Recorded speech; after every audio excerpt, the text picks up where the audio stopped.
দিছি কাফেরাও। ওই ফিতনার যুগে মানুষগুলো সকাল বেলায় মোমেন থাকবে, সন্ধ্যা বেলায় কাফের হয়ে যাবে।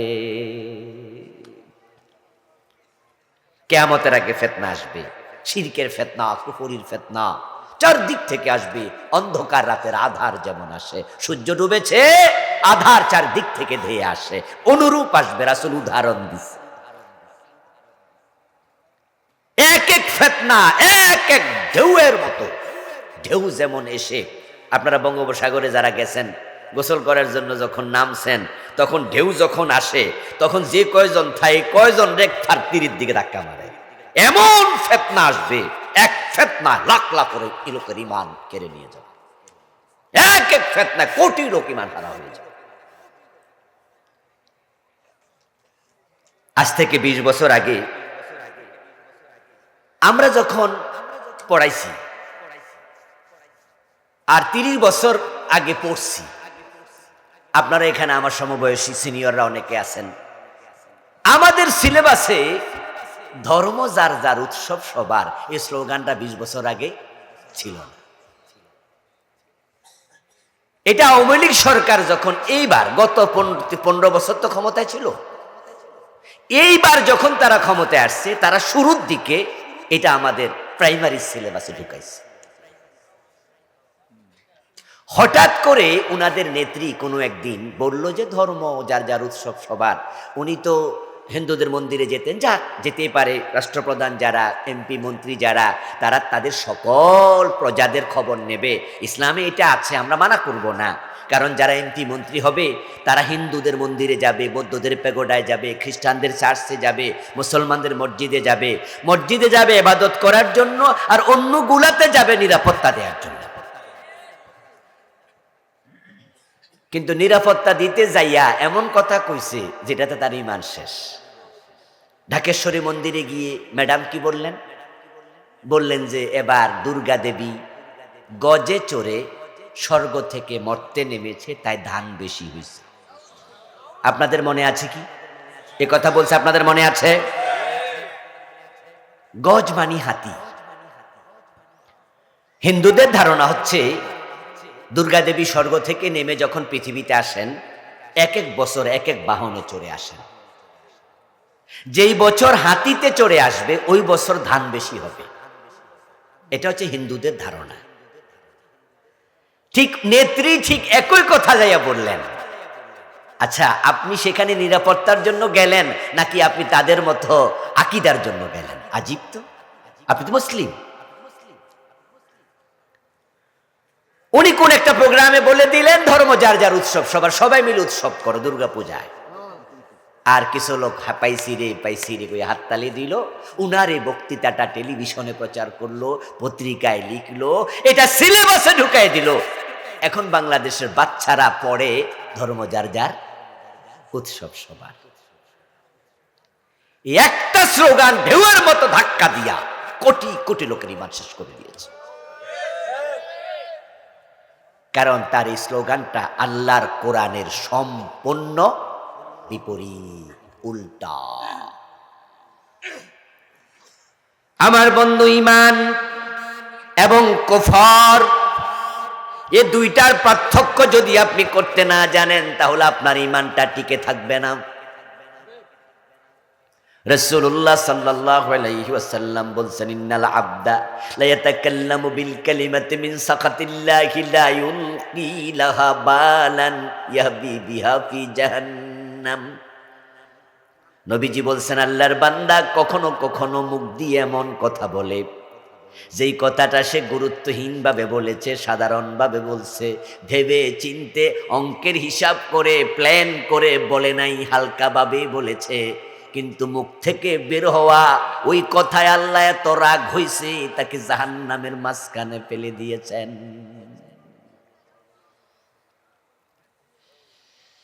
আপনি আপনার বউ রান্না হয়েছে খুব স্বাদ, আপনি তরকারি খাইতে খাইতে কোন এত সুন্দর রান্না তুমি জানো, তোমারে 3 তালাক। তালাক হইব না? হাসতে হাসতে কইল তালাক হয়েছে। আপনি কইলেন যে হুজুর আমি তো খুশির ঠেলায় কইছি। আচ্ছা, খুশির ঠেলা দা দিয়া কোপ দিলে মানুষ মরে না, ঠিক না? কি রে, এতগুলা মানুষ কথা কয় না কেন? আরে খুশি ঠেলা কোপ দিলে গায়ে লাগবে না? কি কইলা তুমি? এটা কিসের তালাক শব্দ আসলো কেন এখানে? খুশির ঠেলা তালাক কইব, অন্য কিছু কইতে পারলা না?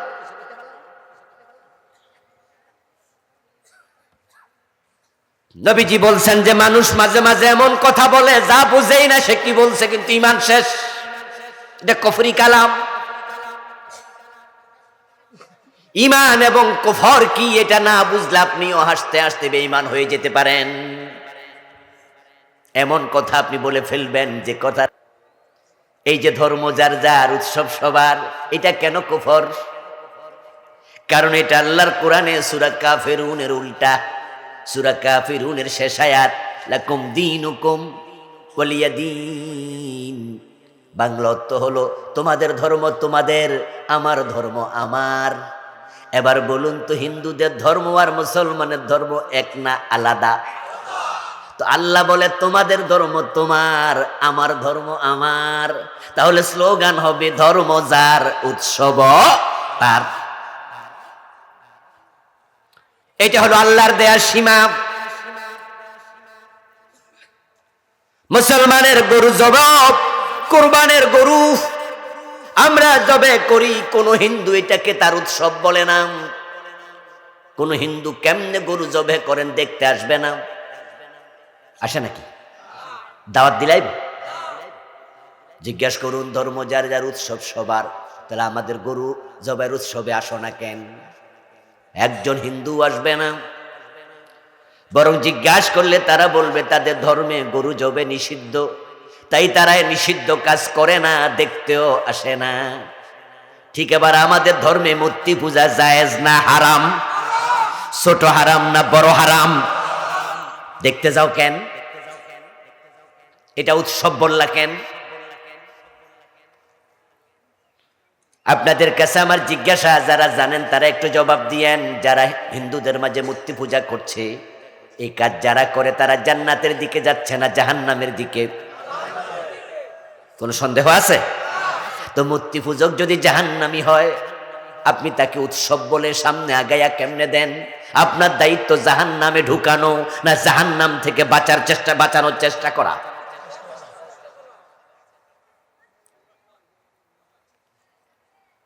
নবী ইব্রাহিম আলাইহিস সালাম মূর্তির বিরুদ্ধে কথা বলেছেন।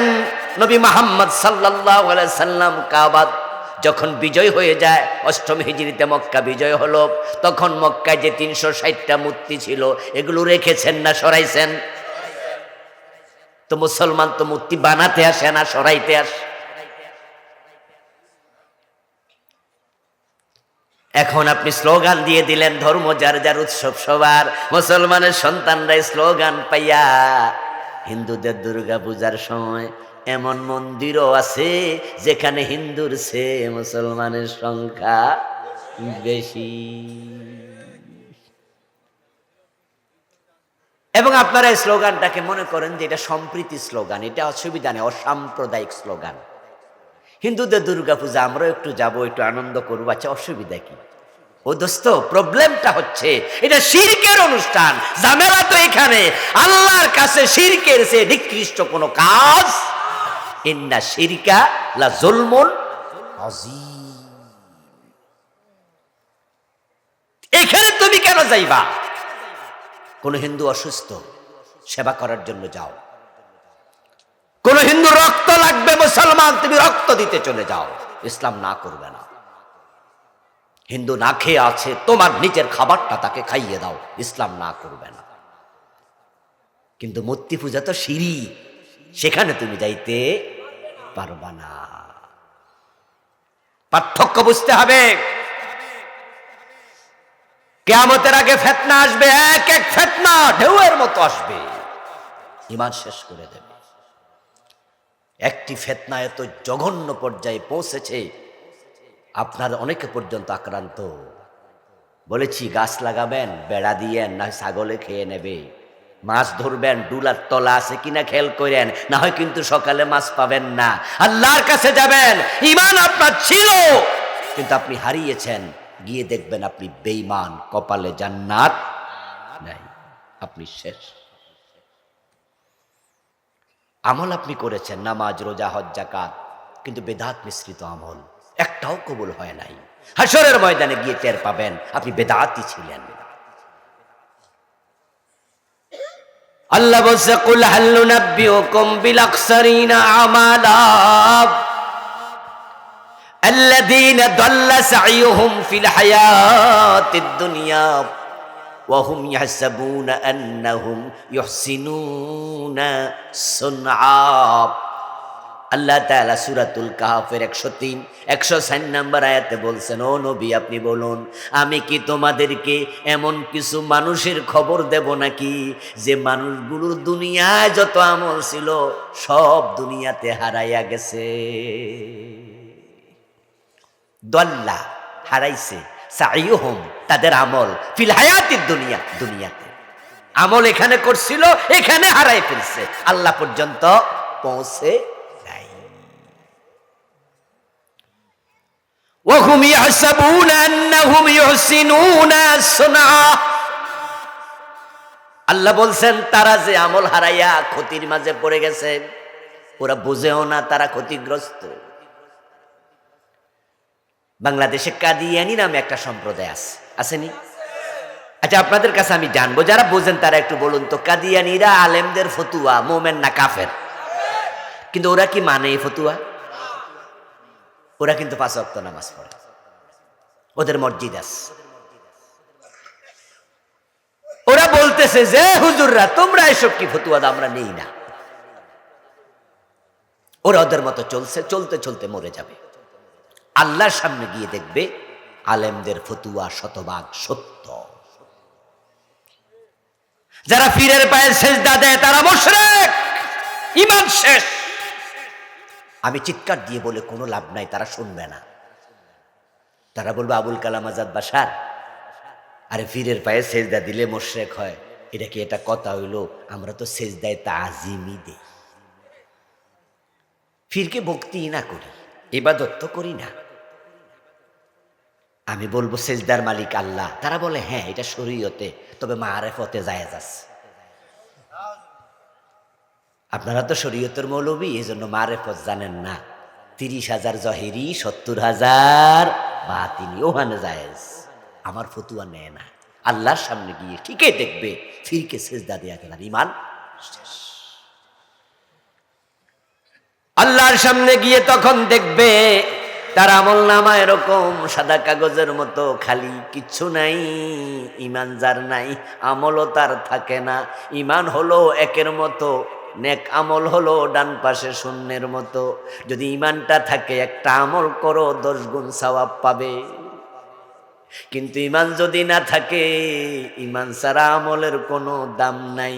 একের ডানে 1 শূন্য 10, 2 শূন্য 100, 3 শূন্য 1000, 5 শূন্য 1 লাখ, 1.5 শূন্য দাম বাড়বে। কিন্তু ঈমান যদি না থাকে, একটা মুছে দাও, শূন্যের দাম আর নাই। আল্লাহর সামনে গিয়ে দেখবে ওই নামাজি রোজাওয়ালা কিচ্ছু নাই আমলে, সব খাকা ফাঁকা, সব বাতিল, দুনিয়া হারাইছে। আল্লাহকে সেদিন বলবে আল্লাহ আমি তো নামাজি ছিলাম। যেমন কাদিয়ানি, তারা 5 ওয়াক্ত নামাজ পড়ে, কাদিয়ানিদের মাঝে মিথ্যা বলে না। কাদিয়ানিদের মাঝে রমজানে রোজা রাখবে এমন লোক কি নাই? সে বলবে আল্লাহ আমার রোজার সওয়াব কই, আমি তো রোজাওয়ালা ছিলাম। পীরের পায়ে যারা সেজদা দেয়, আবার 5 ওয়াক্ত নামাজও পড়ে, এমন 2-4 জন কি নাই? সে বলবে আল্লাহ আমার নামাজের সওয়াব কই?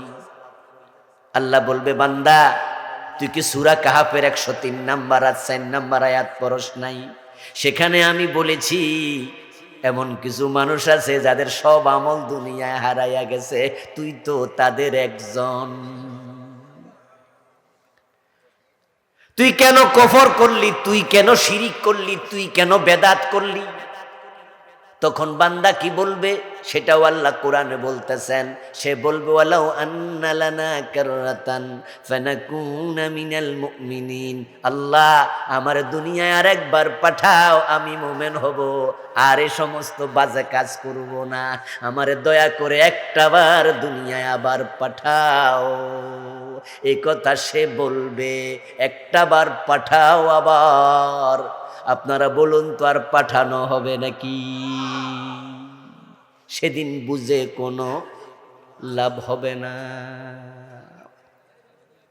বরং আল্লাহ কি বলবেন সেটাও আল্লাহ কোরআনে জানাইছেন। তিনি বলবেন খুযূহু ফাগুল্লুহু সুম্মাল জাহিমা সাল্লু। তারে ধর ও ফেরেশতারা, তারে ধর। তারে 40 বছর 50 বছর 80 বছর হায়াত দিছি, তখন সে পারে নাই, এখন নাকি আরেকবার পাঠাইতাম। তারে ধর। ফাগুল্লুহু, গলার মাঝে বেড়ি পড়া, হাতের মাঝে হ্যান্ডকাপ, পায়ের মাঝে ডান্ডা বেড়ি, গলার মাঝে রশি লাগা। সুম্মাল জাহিমা সাল্লুহু, তারপর জাহান্নামের মাঝখানে ফেলে দে। সেদিন বুঝে কোনো লাভ নাই। কিন্তু আজকে বুঝলে তাওবার সুযোগ আছে না নাই? একটা স্লোগান আপনাদেরকেও বেঈমান বানাইছে, যেটা বাংলাদেশের সংবিধানের ভিতরে ঢুকছে, একবারে কুফরি শিরকি স্লোগান। ওই যে ডক্টর কামাল মিয়া 72-তে সংবিধান লিখছে, ইসলাম সম্পর্কে কিচ্ছু জানে না তো। এই জন্য সংবিধান লেখার সময় ব্রিটিশ আইনকে সামনে রাখছে, আল্লাহর কোরআনের আইন সামনে রাখে নাই। আল্লাহর কোরআনে আছে সূর ধরে হাত কাটো, ব্রিটিশ আইনে আছে সূর ধরে জেলে দাও। এখন বাংলাদেশের ফৌজদারি বিধান যখন অন্তর্ভুক্ত করে, তখন সূর ধরে হাত কাটার আইনটা সে ঢুকায় নাই, ঢুকাইছে ব্রিটিশটা।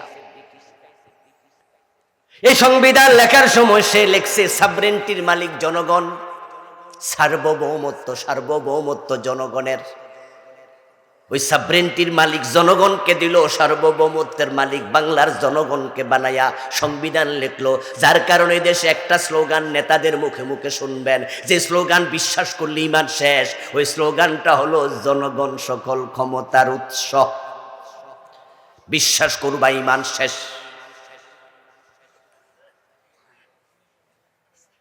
এই ফিতনা 72-তে ঢুকেছে। কত লোকের ঈমান এই স্লোগান কেড়ে নিছে, তার কোনো হিসাবই নাই। কারণ তোমার স্লোগান তো আল্লাহর কোরআনের উল্টা। ঈমান মানে হলো বিসমিল্লাহর বা থেকে মিনাল জিন্নাতি ওয়ান নাসের সিন পর্যন্ত এই কোরআনে যা আছে বিনা প্রশ্নে মেনে নিতেই হবে। মেনে নেয়ার নাম ঈমান। আইয়াকুলু সামিনা ওয়া আতানা। আল্লাহ কোরআন মাজিদে বলছেন, মোমেনরা শুধু বলবে শুনলাম মানলাম, শুনলাম মানলাম, কোনো মাঝখানে কথা নাই, কোনো প্রশ্ন চলবে না। মানতে কোনো দেরি করলে ঈমান থাকবে না।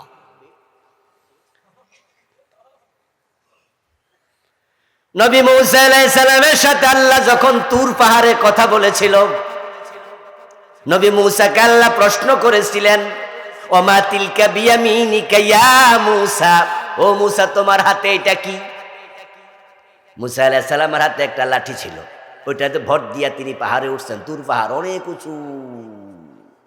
আমিও গিয়েছিলাম 8-10 বছর আগে মিশরে। কায়রো থেকে 6 থেকে 700 মাইল দূরে, একবার ইসরায়েলের পাশে তুরে সাইনা। বিশাল উঁচু পাহাড়, যেখানে তাওরাত নাজিল হয়েছে।